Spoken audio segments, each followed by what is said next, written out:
Welcome to Overtime with the Oregonian. I'm Jen Burley, joined by Billy Gates, and the regular season has concluded. So we're going to be giving out our 6A and 5A offensive MVP awards for the regular season. Billy, why don't you start us out? Who do you think's deserving? All right, we'll start with 6A.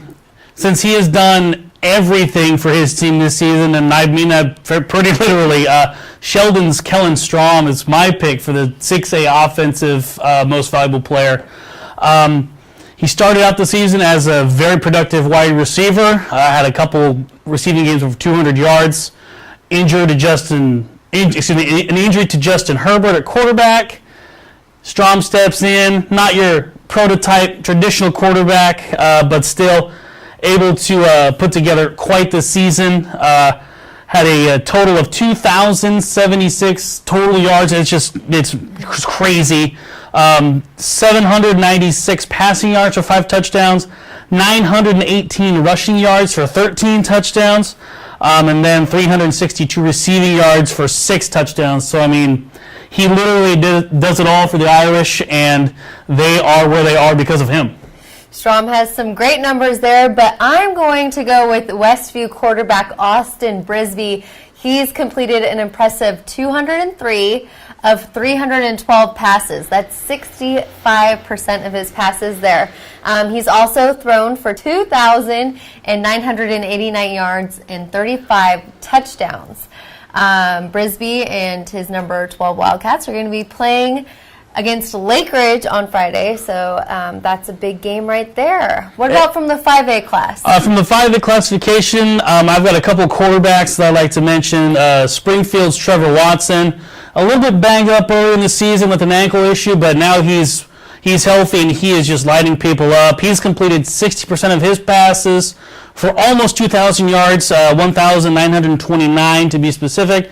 17 touchdowns, and he's throwing in 502 rushing yards for 9 touchdowns as well. He's got the Millers rolling in the playoffs really hard, and they're one of the hottest teams in 5A right now.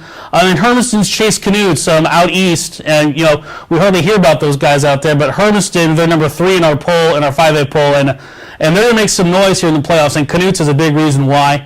126 for 209, that's 60% completion rate.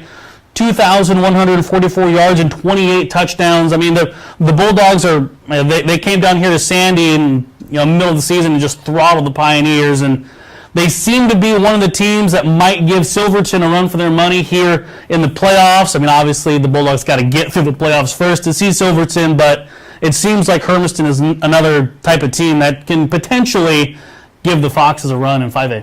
We'll see what happens Friday. Those are 2 very good offensive MVPs right there. I have got to talk about Central's running back, Wesley Riddle. He has carried the ball 254 times for 2,239 yards and 30 touchdowns. The tailback, he's also had 4 games where he's rushed for over 300 yards. That's very impressive.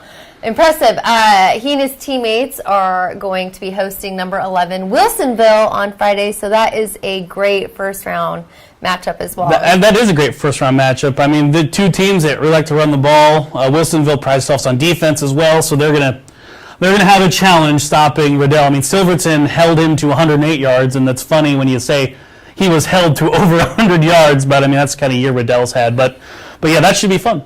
We'll see if the Wildcats can contain him in that game. Going back to 6A, though, I just want to remind everyone that our game of the week is Lake Ridge at Westview. But we want to know what you think is going to happen in the game, so use the hashtag OMGTweetdown and give us your predictions. Thanks for joining us this week. We'll see you next time.